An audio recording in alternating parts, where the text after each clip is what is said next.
Hello guys, നമുക്ക് ഇന്നൊരു cake സിമ്പിളായിട്ട് എങ്ങനെ ഉണ്ടാക്കാമെന്ന് നോക്കാം. അപ്പോൾ വീഡിയോയിലേക്ക് പോകുന്നതിന് മുന്നേ എല്ലാവരും ലൈക്ക് ചെയ്യുക, സബ്സ്ക്രൈബ് ചെയ്യുക. ആദ്യം നമുക്ക് ഒരു ഉണങ്ങിയ ബൗളിലേക്ക് 3 മുട്ട പൊട്ടിച്ച് ഒഴിക്കാം.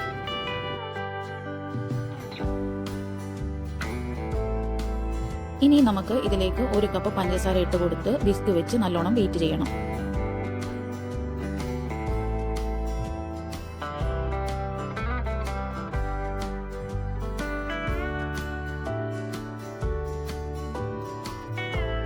ഇനി ഇതിലേക്ക് നമുക്ക് 1/2 കപ്പ് എണ്ണ ഒഴിക്കണം. ഞാൻ എടുത്തേക്കുന്നത് സൺഫ്ലവർ ഓയിലാണ്.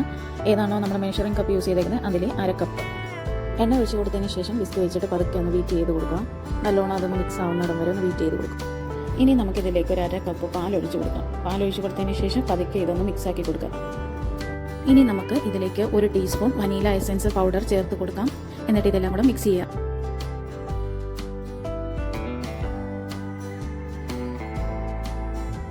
ഇനി ഇതിലേക്ക് നമുക്ക് 1/2 കപ്പ് മൈദയാണ് ചേർത്ത് കൊടുക്കേണ്ടത്. അതിന് വേണ്ടിയിട്ട് നമ്മൾ ഒരു അരിപ്പ് വെച്ച് 1/2 കപ്പ് മൈദ അതിലേക്കിട്ട് അരിച്ച് ചേർത്ത് കൊടുക്കണം.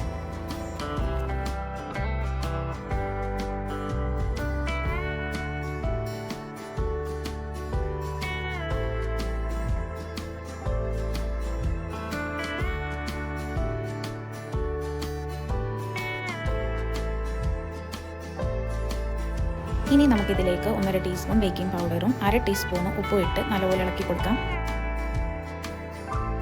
ഇനി നമുക്ക് ഈ വനീല ബാറ്റർ എടുത്ത് മാറ്റിയിട്ട് ഒരു ബൗളിലേക്ക് അതിൻ്റെ പകുതി ബാറ്റർ എടുത്ത് സെപ്പറേറ്റ് ചെയ്ത് വെക്കാം. അത് വെക്കുന്നത് എന്തിനാണെന്ന് വെച്ചാൽ നമ്മൾ ഒരു മാർബിൾ കേക്ക് ഉണ്ടാക്കാനായിട്ടാണ് ഉദ്ദേശിക്കുന്നത്. അപ്പം പകുതി ബാറ്ററിനകത്ത് കൊക്കോ പൗഡർ ചേർത്താണ് മിക്സ് ചെയ്യേണ്ടത്. ഇനി ഈ സെപ്പറേറ്റ് എടുത്ത് വെച്ചേക്കുന്ന ബാറ്ററിലേക്ക് നമ്മൾ ഒരു 1/4 കപ്പ് കൊക്കോ പൗഡർ ആഡ് ചെയ്ത് കൊടുക്കും. എന്നിട്ട് അത് നല്ലപോലെ അരിച്ച് അതിലേക്ക് ചേർത്തിട്ട് മിക്സ് ചെയ്ത് കൊടുക്കും.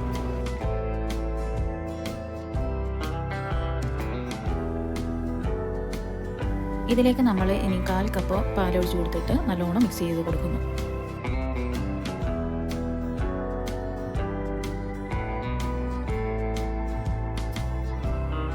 ഇനി നമുക്ക് ഈ കുക്കറിലേക്ക് ലേശം എണ്ണ ഒഴിച്ച് കൊടുത്ത് എല്ലായിടത്തും നല്ലപോലെ തേച്ച് പിടിപ്പിച്ച് കൊടുക്കാം. ഇനി നമുക്ക് കുക്കറിലേക്ക് ഒരു ബട്ടർ പേപ്പർ വെച്ചതിന് ശേഷം പ്രിപ്പയർ ചെയ്ത് വെച്ചിരുന്ന നമ്മുടെ ബാറ്റർ ഓരോന്നായി എടുത്ത് ഇങ്ങനെ മാറി മാറി ഒഴിച്ചു കൊടുക്കണം.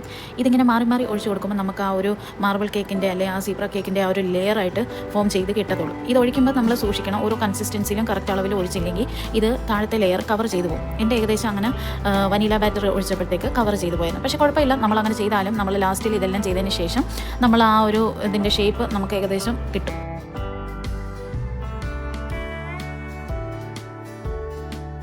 അപ്പോൾ ഞാൻ ഒഴിച്ച് വെച്ചിരുന്ന ബാറ്ററിൽ ഈ ഒരു രൂപത്തിലാണ് എനിക്ക് കിട്ടിയത്. അപ്പോൾ ഞാൻ എന്താ ചെയ്തത്, ഒരു ടൂത്ത് പിക്ക് എടുത്തിട്ട് ഇതിനൊരു ഡിസൈൻ ആക്കി കൊടുക്കാമെന്ന് വിചാരിച്ച് ഒരു ടൂത്ത് പിക്ക് എടുത്തിട്ട് അങ്ങോട്ടും ഇങ്ങോട്ടും ഒക്കെ എങ്ങനെയൊക്കെയോ വരച്ച് ഞാനൊരു ഭംഗിയുള്ള ഒരു രൂപത്തിലാക്കി വെച്ചു. ഭംഗി എന്ന് പറയാൻ പറ്റത്തില്ല, എന്നാലും ഒരു ഷേപ്പിൽ ഞാനൊരു ഫ്ലവർ ഷേപ്പായിരുന്നു ആക്കാൻ ഉദ്ദേശിച്ചിരുന്നത്. പക്ഷേ എൻ്റെ ബാറ്റർ ഇങ്ങനെ അങ്ങോട്ടും ഇങ്ങോട്ടും ആയിപ്പോയുണ്ട് എനിക്കൊന്നും ആ ഒരു കറക്റ്റ് രീതിയിൽ ഞാൻ ഉദ്ദേശിച്ച രീതിയിൽ സെറ്റാക്കാൻ പറ്റിയിട്ടില്ല. പക്ഷേ എന്നാലും ഞാൻ ഏകദേശം ഒപ്പിച്ചെടുത്തു. എന്നാലും കാണാൻ അത്യാവശ്യം കുഴപ്പമില്ലാതെ ദേ ഇങ്ങനെ ഇരിപ്പുണ്ടായിരുന്നു. കേക്ക് ഉണ്ടാക്കാനായിട്ട് സ്റ്റൗവിലേക്ക് ഒരു ദോശക്കല്ല് എടുത്ത് വെച്ചു. കേക്ക് ഉണ്ടാക്കാനായിട്ട് വിസിലില്ലാതെ വേണം നമ്മൾ കുക്കർ ദോശക്കല്ലിൽ വെക്കാൻ. ആദ്യത്തെ 10 മിനിറ്റ് മീഡിയം ഫ്ലെയിമോ അടുത്ത 35 മിനിറ്റ് നമ്മൾ ലോ ഫ്ലെയിമിലും വേണം കുക്ക് ചെയ്യാൻ. കേക്ക് എനിക്ക് ഈ ഒരു പരുവത്തിലാണ് കിട്ടിയത്. നമുക്കൊരു നൈഫ് വെച്ച് ഇതിൻ്റെ സൈഡെല്ലാം ഒന്ന് ഇളക്കി കൊടുക്കാം. കുക്കറിൽ നിന്ന് എടുത്തതിന് ശേഷം ഞാനത് സ്ലൈസ് ചെയ്ത് പ്ലേറ്റിലാക്കിയിട്ടുണ്ട്. നിങ്ങൾക്ക് തന്നെ കാണാം, അത്യാവശ്യം നല്ല സോഫ്റ്റ് ആൻഡ് സ്പോഞ്ചി ആയിരുന്നു, നല്ല ടേസ്റ്റി ആയിരുന്നു. അപ്പോൾ നിങ്ങൾക്ക് വീഡിയോ ഇഷ്ടപ്പെട്ടെങ്കിൽ ലൈക്ക് ചെയ്യുക, സബ്സ്ക്രൈബ് ചെയ്യുക. നിങ്ങളും ട്രൈ ചെയ്ത് നോക്കുക, അടിപൊളി.